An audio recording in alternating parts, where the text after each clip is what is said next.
I don't know, but I'm not telling anyone. I have no idea if it will work. I'm trusting in all my departments and all the actors and all the writers and camera people and grips and electricians to make it work. Nothing says it's working.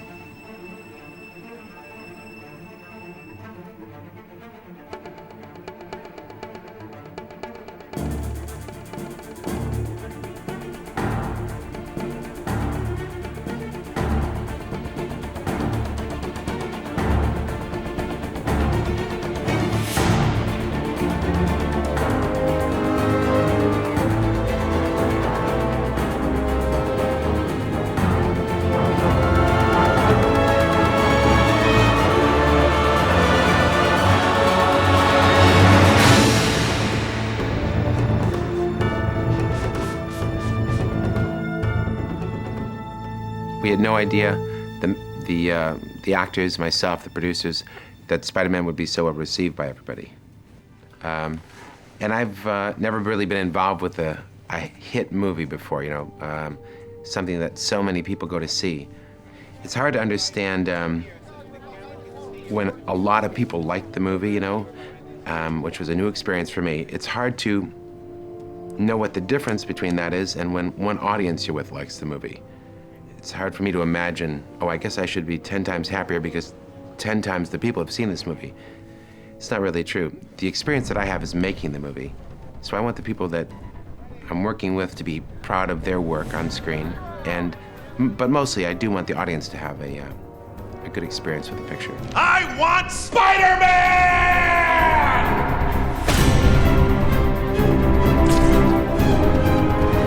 Every fan had a Spider-Man movie in their head, and we just had to hope that once the lights went down and the film came on, that they would go with and embrace the Spider-Man movie that was in Sam Raimi's head. And, you know, fortunately they did.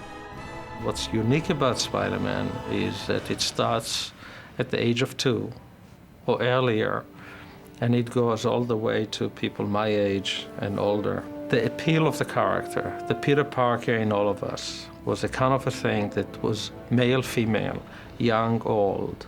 It has all the elements. So when you walk into the movie house and the main title goes on and they erupt, it's like a rock concert.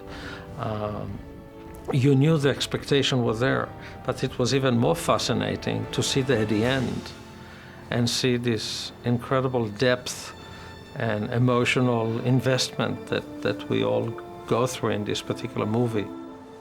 Whatever life holds in store for me, I will never forget these words. With great power comes great responsibility. This is my gift, my curse. Sam being, you know, very well versed in the Spider-Man comics and especially to the early days in the 60s of the Spider-Man comics. So he kind of covers the people who are going to know the ins and outs of the comic books. The Marvel artists and writers have done a great job throughout the decades. I know because I'm a big fan myself. And so there's a tremendous amount of material to draw upon, and the character is so clear.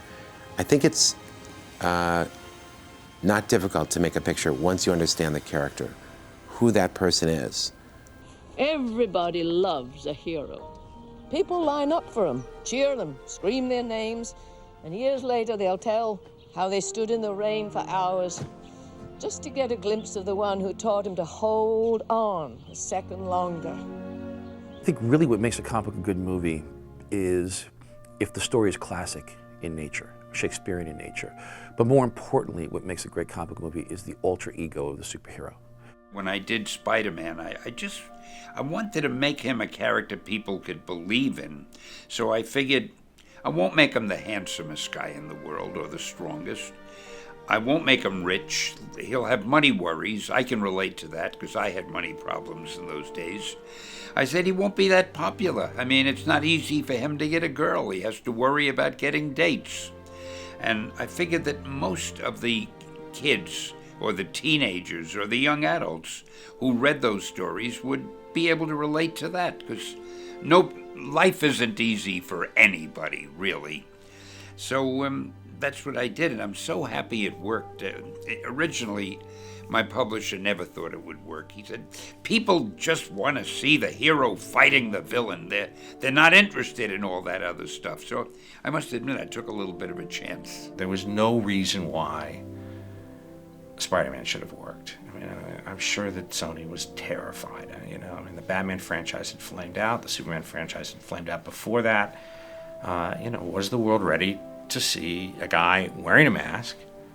And what you had was something that was really close to the comic in terms of its tone and its spirit. That's the romance of comics. More so than anything else, is you have to get the audience to believe that this person exists.